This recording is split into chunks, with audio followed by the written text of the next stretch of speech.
Shalom, shalom.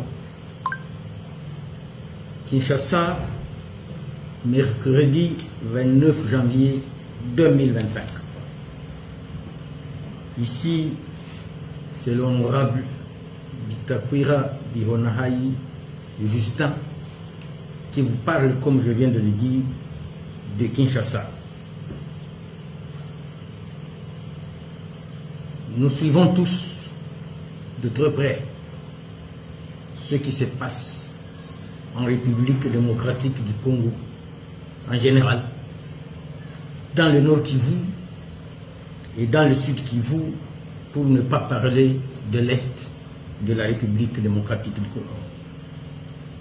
Des chars de combat, des bombes, des tueries, des massacres, des blessés dans les hôpitaux, occasionnés par le Rwanda de Paul Kagame, qui utilise des marionnettes congolaises pour occuper ou pour rendre esclave notre peuple dans cette partie de la République et certainement la République démocratique du Congo tout entière. À partir de Kinshasa, comme De Gaulle l'avait fait à partir de Londres, j'appelle tout notre peuple congolais à la solidarité nationale et à la compassion au peuple de l'Est, en général encore, et à ceux et celles de la ville de Goma en particulier. Je profite de l'occasion pour appeler à la résistance nationale, à la résistance populaire. Le cas de la ville de Goma n'est pas le premier. Kinshasa est tombé entre les mains de même Kagame en 1998 et il avait encore une fois coupé l'eau et le courant dans la capitale. Mais il avait quitté sous les pieds et il en sait quelque chose. Donc que personne ne vous intimide et vous dise que nous sommes et nous resterons sous occupation du Rwanda sur un seul mètre de notre territoire. Et ici j'appelle que maintenant il n'y a pas de place à la division.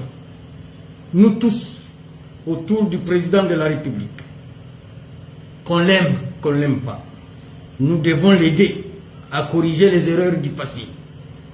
L'ennemi, par sa ruse, l'a convaincu d'isoler militairement et politiquement toutes les couches sociales de l'Est qui constituent la résistance nationale et qui constituent la résistance populaire à leur profit au Nord Kivu, et voici ce qui nous arrive. On a donc perdu la bataille, on n'a pas perdu la guerre. Croisons les doigts, unissons-nous comme un seul homme, comme une seule femme et une seule jeunesse face à l'humiliation de tout un peuple et de toute une jeunesse par Paul Kagame et ses supplétifs. Nous l'avons toujours dit et répété, l'objectif des multinationales et leurs pays respectifs est de transformer la sous-région des Grands Lacs en Moyen-Orient avec un Paul Kagame comme un Netanyahou qui veut aujourd'hui transformer Goma en Gaza. C'est inadmissible. Lèvons-nous et n'ayons peur de rien. Que ces chars, que ces bombes ne vous fassent pas peur. Il faut que les voix de ceux qui maîtrisent la question de la sous-région dans notre pays soient désormais entendues pour mettre fin à toutes ces humiliations à répétition. Pourquoi avons-nous laissé Bunagana toutes ces années sans le récupérer? Or, c'était possible. Et on était ici, on était unis et si on était compris. On ne peut boucher l'eau que par la source.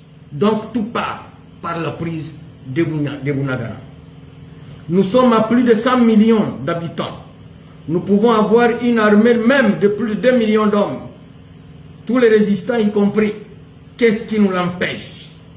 Au président Félix Tshisekedi Tshilombo, avec tous nos respects et révérences, qu'il faut changer désormais les fusils d'épaule et compter sur toutes les intelligences et les énergies nationales. Ici, nous appelons tous au rendez-vous du salut de la nation, opposition, confession religieuse, société civile, fonctionnaires de l'État, majorité au pouvoir. Lèvons-nous, on a perdu la bataille et non la guerre.